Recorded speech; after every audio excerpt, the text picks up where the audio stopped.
కొమురం భీం ఆసిఫాబాద్ జిల్లా వాంకిడి ఆశ్రమ పాఠశాలలో ఫుడ్ పాయిజన్ తో 64 మంది విద్యార్థినులు అస్వస్థతకు గురైన ఘటన రాష్ట్ర వ్యాప్తంగా చర్చనీయాంశంగా మారింది. గత కొన్ని రోజులుగా విద్యార్థులు వివిధ ఆసుపత్రుల్లో చికిత్స పొందుతున్నారు.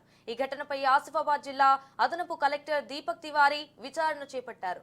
నిర్లక్ష్యంగా వ్యవహరించి విద్యార్థులు అస్వస్థతకు గురి కావడానికి కారకులైన పాఠశాల హెచ్ఎంతో పాటు మరో 4 సిబ్బందిని బదిలీ చేస్తూ ఉత్తర్వులు జారీ చేశారు.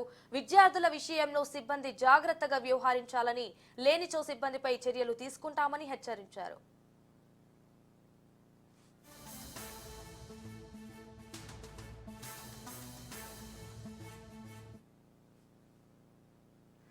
ఇదే అంశానికి సంబంధించి మరిన్ని డీటెయిల్స్ మా ప్రతినిధి అరుణ్ కుమార్ ఫోన్ ద్వారా అందిస్తారు. అరుణ్ కుమార్.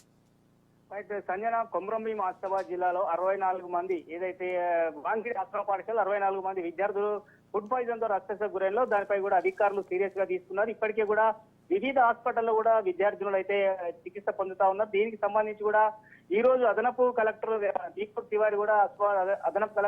తివారీ కూడా ఈ రోజు విచారణ చేపట్టింది. ఏదైతే అక్కడ పరిస్థితులను మొత్తం కూడా క్షుణ్ణంగా కూడా పరిశీలించింది. హాస్టల్లో అసలు ఏమి ఆశ్రమ పాఠశాలలో ఏం జరుగుతున్న దాని మీద కూడా సిబ్బందితో పాటు అదేవిధంగా కూడా విద్యార్థులను కూడా మొత్తం కూడా వాళ్ళందరినీ కూడా వివరాలు అడిగి తెలుసుకున్నారు. ఈ నేపథ్యంలోనే విద్యార్థులు అస్వస్థతకు గురి కావడానికి సిబ్బందే కారణం అంటూ కూడా నిర్ధారణకు వచ్చింది. ఈ నేపథ్యంలోనే 5 సిబ్బంది ఇటు ఆశ్రమ పాఠశాల ప్రధానోపాధ్యాయుడితో పాటు అదేవిధంగా కూడా 4 సిబ్బంది కూడా ఏదైతే వాళ్ళ వేటు వేసి కూడా వాళ్ళందరినీ కూడా ఇతర ప్రాంతాలకు కూడా బదిలీ చేసి కూడా ఉత్తర్వులు జారీ చేసింది. ఈ నేపథ్యంలోనే అదనపు కలెక్టర్ తివారీ కూడా విద్యార్థులతో కూడా మాట్లాడడం జరిగింది. ముఖ్యంగా ఏదైతే ఇబ్బంది ఉంటే కూడా మీరు అధికారుల దృష్టికి తీసుకొచ్చేటువంటి ప్రయత్నం చేయాలి. అదే విధంగా కూడా సిబ్బందికి కూడా సూచించి ఎవరైతే కూడా పిల్లల విద్యార్థులకు సంబంధించి కావచ్చు జాగ్రత్త తీసుకోవాలి, లేదంటే కూడా ఎవరైతే నిర్లక్ష్యంగా వివరిస్తే వాళ్ళందరిపై కూడా ఖచ్చితంగా కూడా వేటు వేసే అవకాశం ఉంటుంది, చర్యలు చేపట్టేటువంటి అవకాశం అని చెప్పారు. ఇక్కడ కూడా ఇప్పటికే కూడా ఆశ్రమ పాఠశాలకు వాంకిడి ఆశ్రమ పాఠశాలకు సంబంధించి కూడా రాష్ట్ర వ్యాప్తంగా కూడా అదైతే కొంత ఆందోళన కలిగించినటువంటి పరిస్థితి.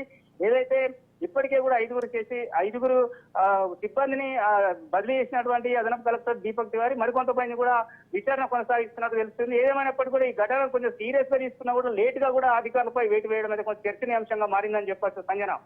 Thank you for the updates Arun Kumar.